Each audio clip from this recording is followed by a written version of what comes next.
ये वीडियो देखकर आप जरूर बोलोगे, मुझे सत्संग शिक्षण परीक्षा देनी ही है। जय स्वामीनारायण। सत्संग शिक्षण परीक्षा अंतर्गत प्राज्ञा 1 શ્રેણીમાં પ્રશ્નપત્ર 2 માં વિભાગ 1 માં સ્વામીની વાતોનો સમાવેશ કરવામાં આવ્યો છે, જેમાં ત્રીજા પ્રકરણમાંથી 25 વાતોનો સમાવેશ કરવામાં આવેલ છે। એવી જ રીતે प्राज्ञा 2 શ્રેણીમાં પણ પ્રશ્નપત્ર 2 માં વિભાગ 1 માં સ્વામીની વાતોનો સમાવેશ કરવામાં આવે છે। તેમાં પણ ત્રીજા પ્રકરણમાંથી 25 વાતોનો સમાવેશ કરવામાં આવેલ છે, જેમાં પ્રશ્ન 10, પ્રશ્ન 11, પ્રશ્ન 12 અને પ્રશ્ન 13 આમ 4 પ્રકારના પ્રશ્નોમાં વિભાજન કરવામાં આવ્યું છે અને આ વિભાગના 20 ગુણ હોય છે।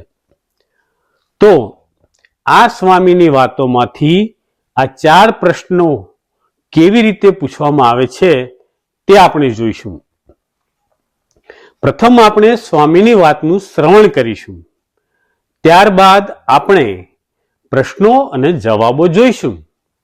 તો આપણે આ વિડિયો શરૂ કરીએ તે પહેલા એક વિનંતી છે, જો આપને આ વિડિયો આધ્યાત્મિક માર્ગમાં તથા સત્સંગ શિક્ષણ પરીક્ષા આપવાની તૈયારીમાં મદદરૂપ થાય તેમ લાગતું હોય તો મારી આ ચેનલ દાસનો દાસ તેને આપના મિત્ર મંડળમાં તથા સત્સંગ મંડળમાં અથવા જરૂરિયાતમંદ વ્યક્તિને શેર કરી, લાઈક કરી, સબસ્ક્રાઇબ કરશો, જેથી નવા વિડીયોનું નોટિફિકેશન આપને મળતું રહે।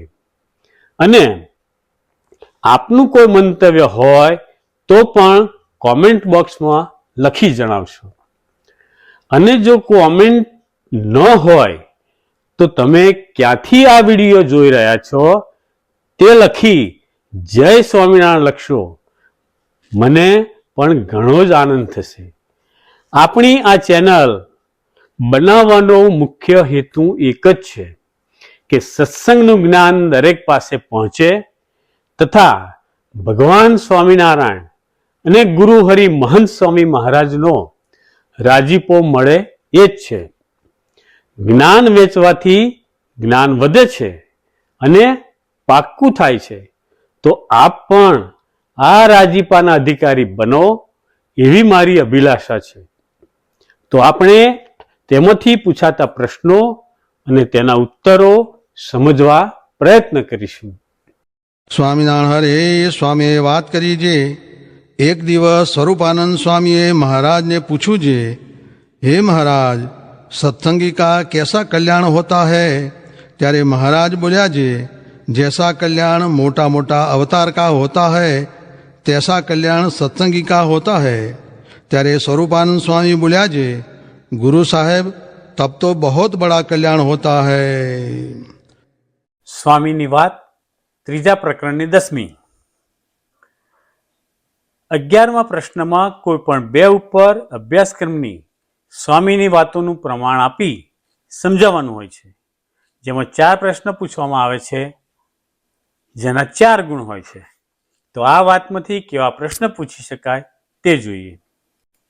પ્રશ્ન 1, હિન્દુસ્તાની સાધુ કેશવ જીવનદાસે વડતાલમાં ગોપાળાનંદ સ્વામીને પૂછ્યું, મારું કલ્યાણ થશે કે નહીં? જવાબ, પ્રમાણ છે। स्वरूपानंद स्वामी प्रश्न पूछो जे सत्संगी का कल्याण कैसा होता है?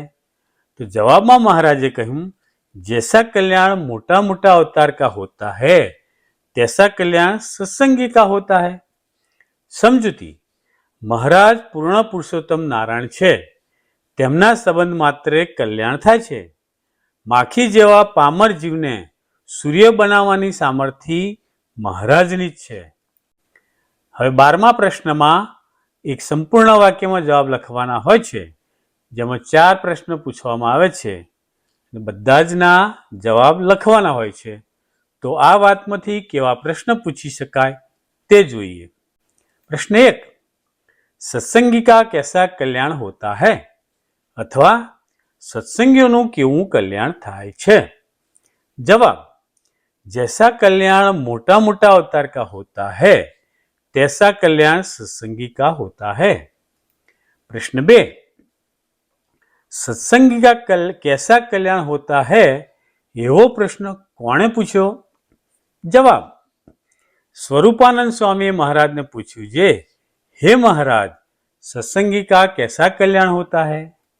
હવે આપણે સ્વામીની વાત ત્રીજા પ્રકરણની 15મી સાંભળીશું. ત્યારબાદ તેમાંથી પૂછાતા પ્રશ્નો અને જવાબો જોઈશું. સ્વામિનારાયણ હરે સ્વામીએ વાત કરી જે જેવા મહારાજ છે ને જેવા સાધુ છે તેવા જો જણાય તો તેને સમજવાનું ને કરવાનું કાંઈ રહે જ નહીં. ત્યારે પૂછું જે જેવા મહારાજ છે ને જેવા સાધુ છે તેને જાણ્યા હોય તેની કેવી સમજણ હોય? ત્યારે બોલ્યા જે યો વેત્તિ યુગપત સર્વમ પ્રત્યક્ષેણ સદા સ્વતઃ.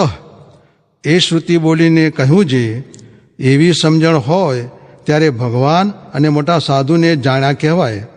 ત્યારે વળી પૂછ્યું જે આવી સમજણ હોય તો ભૂંડું આચરણ કેમ થાય? ત્યારે સ્વામી બોલ્યા જે જેને આવી સમજણ હોય તેને તો ભૂંડો સંકલ્પ પણ ન થાય તો આચરણ તો થાય જ કેમ? તે જેને જેટલું ભૂંડું આચરણ થાય છે તેટલું અજ્ઞાન છે અને જેટલું અજ્ઞાન છે તેટલો જ કુસંગ થાય છે. હવે આપણે સ્વામીની વાત ત્રીજા પ્રકરણની 15મીમાં પૂછાતા પ્રશ્નો જોઈશું. તેમાં પ્રશ્ન 10 છે, જેમાં મુદ્દાસર 5 લીટીમાં જવાબ લખવાના હોય છે. તેમાં 3 પ્રશ્નો પૂછવામાં આવે છે. તો આ વાતમાંથી કેવા પ્રશ્ન પૂછી શકાય તે જોઈએ. પ્રશ્ન 1, જેવા મહારાજ છે ને જેવા સાધુ છે તેને જાણ્યા હોય તેની કેવી સમજણ હોય? જવાબ: યો વેત્તિ યુગપત સર્વ પ્રત્યક્ષેણ સદા સ્વતઃ. એ શ્રુતિ બોલીને કહ્યું જે એવી સમજણ હોય ત્યારે ભગવાન અને મોટા સાધુને જાણ્યા કહેવાય. ત્યારે વળી પૂછ્યું જે આવી સમજણ હોય તો ભૂંડું આચરણ કેમ થાય? ત્યારે સ્વામી બોલ્યા જે જેને આવી સમજણ હોય તેને તો ભૂંડો ઘાટ સંકલ્પ ન થાય તો આચરણ તો થાય જ કેમ? તે જેને જેટલું ભૂંડું આચરણ થાય છે તેટલું અજ્ઞાન છે ને જેટલું અજ્ઞાન છે તેટલો જ કુસંગ છે. હવે 11મા પ્રશ્નમાં કોઈ પણ 2 ઉપર અભ્યાસક્રમની સ્વામીની વાતોનું પ્રમાણ આપી સમજાવવાનું હોય છે. જેમાં 4 પ્રશ્નો પૂછવામાં આવે છે. તો આ વાતમાંથી કેવા પ્રશ્ન પૂછી શકાય તે જોઈએ. પ્રશ્ન 1, ભગવાન બધે જુએ છે એવા વિચારથી બાળકે એકાંતમાં સફરજન ન ખાધું? જવાબ: એનું પ્રમાણ યો વેત્તિ યુગપત સર્વ પ્રત્યક્ષેણ સદા સ્વતઃ માં ભાષાંતર છે જે એક સાથે સર્વ જીવ પ્રાણી માત્રના આશયને પ્રત્યક્ષપણે કશા પણ આધાર સાધન વિના સદાકાર જુએને જાણે છે. સમજૂતી: ભગવાન કણ કણમાં સર્વત્ર વ્યાપક છે તેવી જેની સમજણ હોય તે ભગવાન બધું જ જુએ છે તેવું માને છે. ફક્ત માનતા નથી પણ અનુભવે થાય પણ છે અને તે રીતે વર્તે છે. પ્રશ્ન 2, વસતા ખાચરને જીવા ખાચર અને બુઢા દાદલનો કુસંગ લાગ્યો તો મહારાજને મળ્યા વિના જ ચાલ્યા ગયા. જવાબ: એનું પ્રમાણ છે જેને જેટલું ભૂંડું આચરણ થાય છે તેટલું અજ્ઞાન છે ને જેટલું અજ્ઞાન છે તેટલો જ કુસંગ થાય છે. સમજૂતી: અજ્ઞાન હોય ત્યારે સંગ ઓળખાય નહીં અને જ્યારે કુસંગ થાય છે ત્યારે ભૂંડું આચરણ થાય છે. સારા ખોટાની પરખ મટી જાય છે અને ભગવાનનો પણ ત્યાગ થાય છે. હવે 12મા પ્રશ્નમાં એક સંપૂર્ણ વાક્યમાં જવાબ લખવાના હોય છે, જેમાં 4 પ્રશ્ન પૂછવામાં આવે છે અને બધા જ પ્રશ્નોના જવાબ લખવાના હોય છે. તો આ વાતમાંથી કેવા પ્રશ્ન પૂછી શકાય તે જોઈએ. પ્રશ્ન 1. મહારાજ અને સ્વામીને જેવા છે તેવા જાણ્યા હોય તેની સમજણ કેવી હોય? અથવા કઈ સમજણ હોય તો ભૂંડો સંકલ્પ પણ ન થાય? જવાબ: યો વેત્તિ યુગપત સર્વ પ્રત્યક્ષેણ સદા સ્વતઃ. અથવા જે એક સાથે સર્વ જીવ પ્રાણી માત્રના આશયને પ્રત્યક્ષપણે કશા પણ આધાર સાધન વિના સદાકાર જુએ જાણે છે. પ્રશ્ન 2. ભૂંડું આચરણ સાથી થાય છે? તો જવાબ છે અજ્ઞાનને કારણે ભૂંડું આચરણ થાય છે. પ્રશ્ન 3. જેટલું અજ્ઞાન છે તેટલું શું છે? તો જવાબ: જેટલું અજ્ઞાન છે તેટલો કુસંગ છે.